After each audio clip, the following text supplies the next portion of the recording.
सतनाम।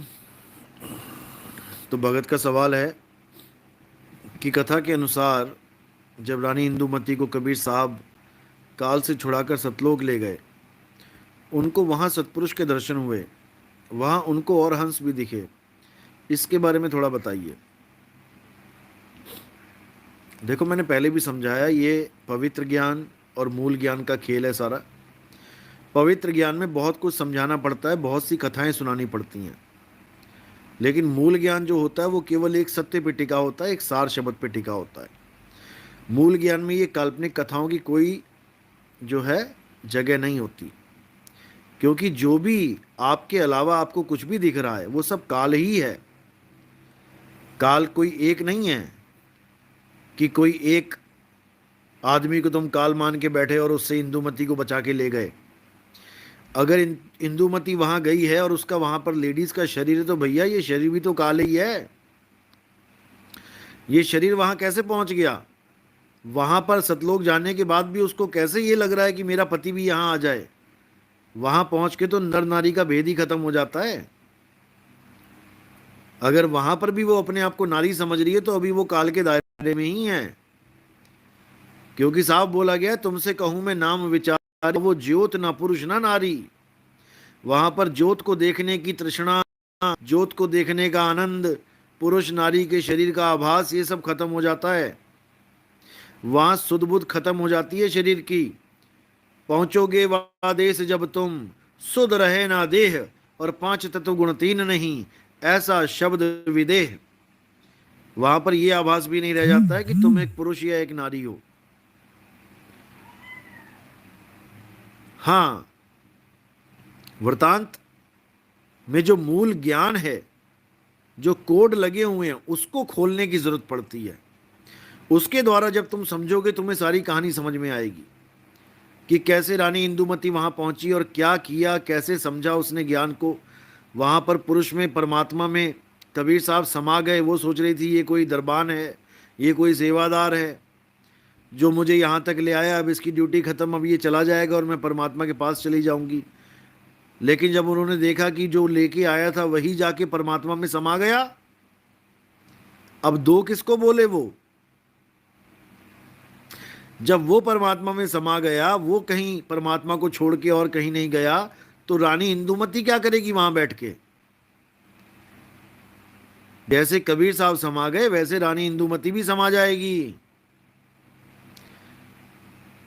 तब उसको स्थिरता मिलेगी। अगर रानी इंदुमती नहीं समा पाई महात्मा में, इसका मतलब वहां पर द्वैतवाद है, वहां पर भगत और भगवान है।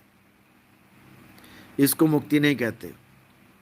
अगर गंगा के सामने समुद्र खड़ा है और गंगा समुद्र में समा नहीं रही है, तो वो मुक्ति नहीं है। इसी को बोला, जाप मरे अजपा मरे अनहद भी मर जाए, ये सुरत समाये शब्द में वाको काल ना खाए। तो वो मुक्ति नहीं है। इसी को समझना है। काल भगवान सारी दुनिया बना सकता है, तीन लोक का मालिक है। वो बड़े बड़े माथे वाले आदमी बना सकता है, बड़े बड़े सिरों वाला हाथी बना सकता है, लेकिन अपना माथा उसका कभी बड़ा नहीं हो पाया। वो छोटा सा माथा लेके घूमता रहा।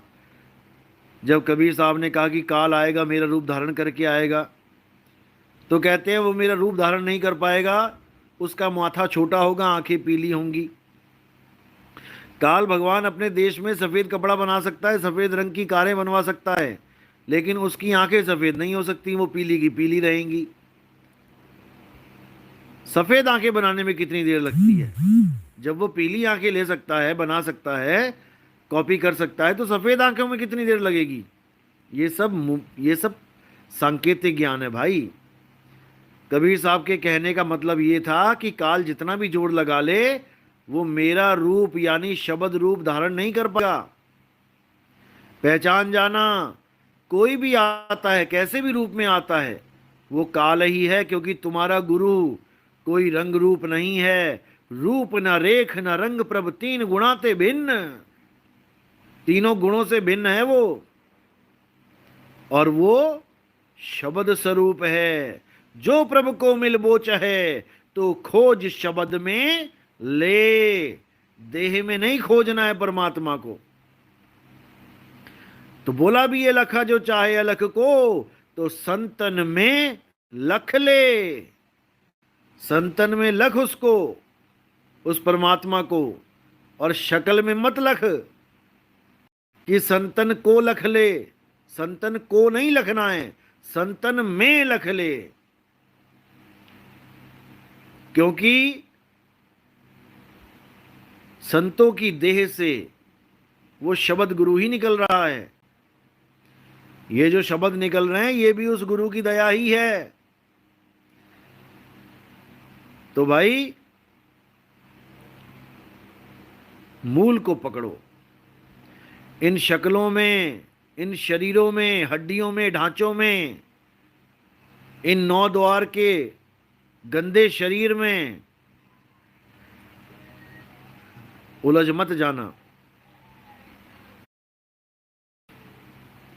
अपने गुरु को, अपने भाई बहन को, अपने माँ बाप को, जिनको तुम समझ बैठे हो शरीर, अटक मत जाना। कोई शरीर नहीं है, ये प्रकृति ही शरीर बनी बैठी है। 5 तत्व 3 गुण प्रकृति, यही 5 और 3 इसके अंग है। अष्टांगी है ये, 8 अंगों वाली।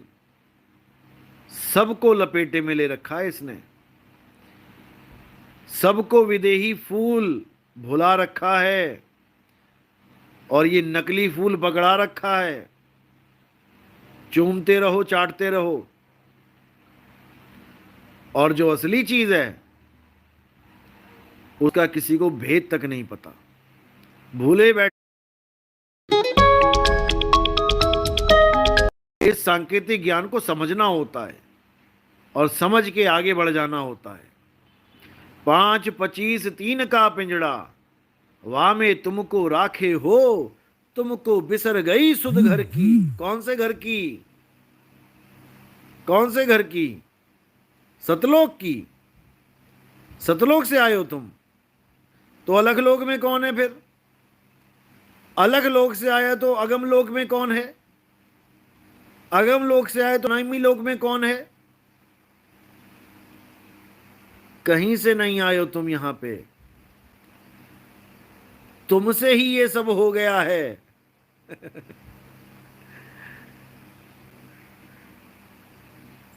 तुम अचल थे और तुमसे ही ये सब हो गया है। ये सब आत्म पसारा है, आत्म पसारा करने हारा, और बिन प्रभ नहीं जानिए। आत्म पसारा है ये जितनी भी सृष्टि तुम्हें दिखाई दे रही है, लेकिन तुम आत्म अवस्था को भूले पड़े हो।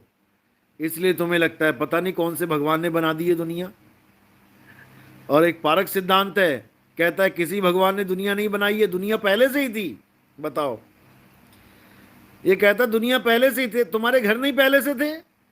तुम्हारे आश्रम नहीं पहले से थे? क्यों कंकड़ पत्थर जोड़ रहे हो भाई? अगर ये दुनिया पहले से थी तो ये मकान क्यों बना रहे हो? क्यों बना रहे हो? क्यों बिगाड़ रहे हो? जब सब कुछ पहले से था, तुम्हारे आश्रम क्यों नहीं बन गए पहले से? उसके लिए तुम चंदा क्यों इकट्ठा करते फिर रहे हो? दुनिया पहले से थी, बता रहे हैं। एक घर में बच्चा पैदा हो गया तो बच्चा कह रहा है ये घर तो शुरू से था, हमने तो नहीं देखा बनता, किसी ने बनाया। अरे भैया, तुम अभी पैदा हुए, तुम कैसे देख लोगे बनता हुआ? ना तुम्हें बोध है कि बनता कैसे है।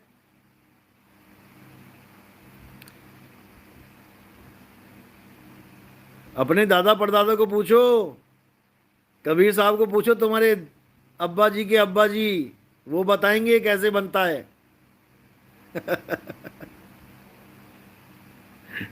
उनको तो बना दिया जीव, गरम में उल्टा लटका। पूछो कि भाई सबसे बड़ा ज्ञानी कौन है, तो कहते हैं कबीर।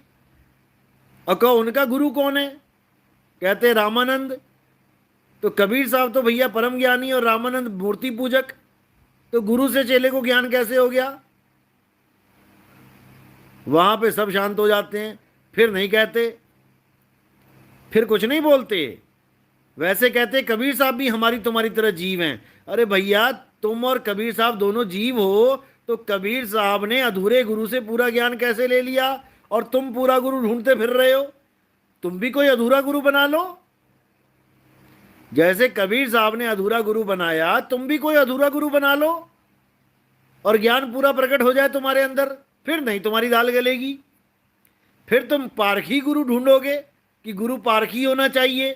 कबीर साहब को तो ना मिला पारखी गुरु, वो तो पत्थर पूजने वाले थे रामानंद जी। तो कबीर साहब को ज्ञान कहां से हो गया भाई? थोड़े अकल के घोड़े दौड़ा लो। गाड़ी पंचर हो गई है, उसमें पंचर लगवा लो, तब दौड़ेगी। नहीं तो ऐसी अंधेरे में पैदा हुए, अंधेरे में ही चले जाओगे, और नाम रख लिया पारक। और परख किसकी करनी है? शब्द को तो मानते ही नहीं है कि शब्द की भी परख की जाती है। परख किसकी करी? कपड़े कैसे पहनने हैं, कौन से डिटर्जेंट से धोने हैं, कौन सा नील लगाना है, पानी में कैसे पानी पीना है, टोटी के आगे कपड़ा बांध के पानी पीना है। बस ये खाना पीना, इसी की परख करके पारखी संत बन के चले गए। एक हाथ से खाना खाना है, दूसरा हाथ नहीं लगाना है, बस यही परख करके चले गए तुम। और जो शब्द थी, शब्द की परख करनी थी, वहां पे कहते शब्द नाम की कोई चीज नहीं है। मैं तो उससे पूछूं, पंडिता शब्द बड़ा की जीव?